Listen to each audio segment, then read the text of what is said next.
Okay, hopefully lesson 1.1 was okay. We're going to try to make this video a little bit better than the last one.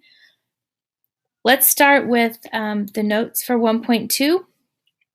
We have a segment addition postulate. So let's first talk about this word postulate. Postulate is something that cannot be proven. So we just assume that it's true. Whereas we have theorems, theorems can be proved. So anytime you hear a postulate, understand that it's something that doesn't have a proof that goes along with it. Okay, our first postulate is the segment addition postulate. There's a lot of words here. If A and B and C are collinear, so here's your A, your B, and your C. We know collinear from our vocabulary last time to meet in a straight line or sharing the same line. Point B has to be between A and C. Then AB plus BC equals the whole length of AC. So that's the segment addition postulate. If you add two segments together, you get a longer segment. So here's our first example. It says find the length of GH. So I'm going to make this X. 9.7 plus X equals the total of 15. So solving our equation, you subtract 9.7 from both sides. Probably need a calculator for that, maybe not. 5.3 is the answer. Okay, so this one doesn't have a picture, so we're going to want to start by drawing a picture so we have a better understanding of what's going on. So we want to find the value of X and find the value of YZ. Y is between X and Z. So we're going to draw a segment. X, Z. Y is between it. We don't really know where in between, just somewhere in between. X, Y is 2X plus 1. YZ is 6X. And XZ, so the whole distance is 81. So using the segment addition postulate from before, justify your solution. We're going to say segment addition postulate, and that's how I would abbreviate that. According to the segment addition postulate, we can take the two shorter segments, so 2x plus 1 plus 6x, so we add them together and it should equal the longer segment. So we have some like terms here. We have 2x and 6x. So together, when we combine like terms on the same side, 8x plus 1 equals 81. Solve like you normally would. Divide by 8. X equals 10. That's the first thing they asked us to find. X equals 10. They also asked us to find YZ. YZ was 6x. So that's 6 times 10. So YZ is 60. So we found both of the things that they asked for. Okay, so this next one. C is between A and B. So let's draw a picture. Here's A, B, C is somewhere in between. AC is x squared minus 8x. CB is 3x plus 9. It's kind of an ugly 3. Let me fix that. And AB, the whole length, is 23. We want to find a valid length. So we're going to come back to what that word valid means. for AC and CB.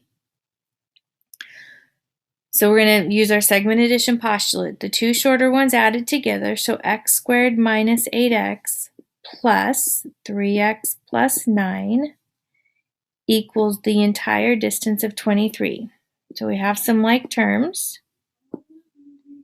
We have a negative 8x plus 3x. So x squared minus 5x plus 9 equals 23. Now we have an x squared. So this is quadratic. In order to solve a quadratic, we have to get all of the numbers on the same side. It needs to be equal to 0. So if I subtract 23 from both sides, that's going to equal 0 on the other end. So x squared minus 5x minus 14 equals 0. And then if you remember from last year, factoring these, what two numbers that multiply together and give you 14, but add together to give you 5? Well, 2 times 7 is 14, and if we have a positive 2 and a negative 7, we get the negative 5. Now we have to make that equal to 0, so x plus 2 equals 0, x minus 7 equals 0, so x is negative 2, x is positive 7. Now we're going to substitute that back in. It says a valid length. So we have to substitute those back in to make sure that they work.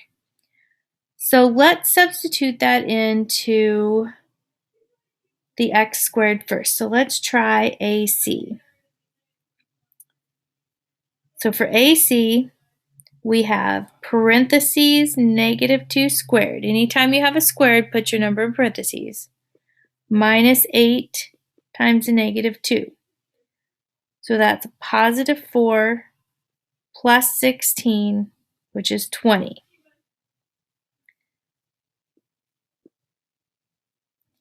So let's try CB.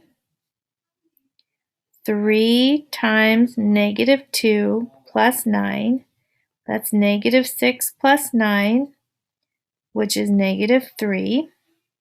That is not right. How about a positive 3? There we go. And 20 plus 3 is 23. So that is a valid solution. So let's put a box around that because that one works. Now we have to test the other one. Whoops. Let's get rid of that. Okay, let's try AC. So I'm going to use this side. AC is 7 squared minus 8 times 7. So 49 minus,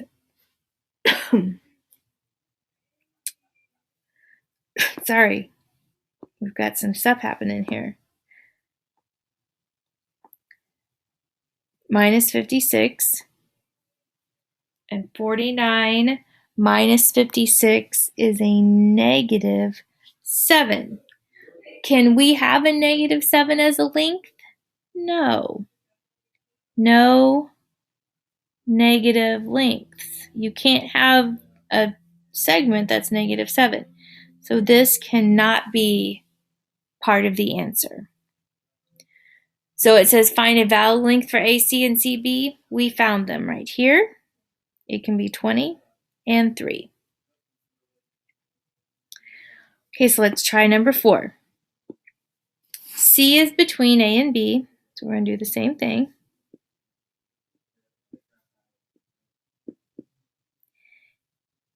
C is in the middle. AC is x squared minus 3x. CB is 70 minus 8x. And AB is 40. So segment addition postulate, x squared minus 3x plus 70, once again, I don't know what's happening there, plus 70 minus 8x equals the total length of 40. Okay, add your like terms together. So x squared, we have a negative 3x and a negative 8x, so a negative 11x plus 70. Oh my goodness, something is completely happening. Equals 40. Let me scoot this up a little bit. Maybe that will help. Okay, subtract 40 from both sides because it's quadratic. So we have to solve x squared minus 11x plus 30 equals 0. Now we want to factor. X times x is x squared. We want factors of 30. That will give us 11. So go through your factors of 30. Gonna guess 6 and 5. Negative 6 and a negative 5 give you a negative 11. When you set that equal to 0, x minus 6, gosh darn it, minus 6 equals 0, x minus 5 equals 0. So x is 6, x is 5. Once again, it wants a valid length for AC and CB, so we have to test both of them. So we're going to check AC first. 6 squared minus 3 times 6. So 36 minus 18, 18. That works. And CB, 70 minus 8 times 6. So 70 minus 48. So 22. And 22 and 18 added together equals 40. So 6 works. Now let's test. Let's pick a different color. Let's test 5. So when we put 5 in, we have 5 squared minus 3 times 5. So 25 minus 15, which is 10. And we have 70 minus 8 times 5. So 70 minus 40 is 30. And 30 plus 10 is 40, so that works. So all of these are valid lengths for AC and CB. Okay, the next question says, what is a geometric proof? I'm going to draw a line here because we kind of got into it a little bit when I was working that problem. So we'll write it below. What is a geometric proof? It is an argument that begins with known facts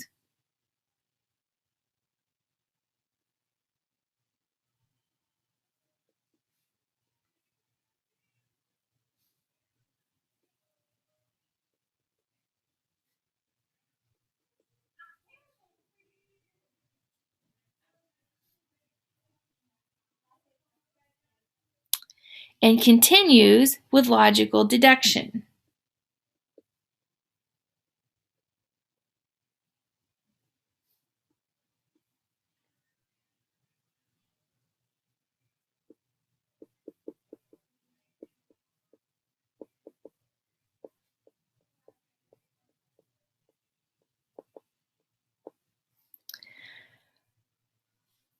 It always ends, so it ends with something you have proved.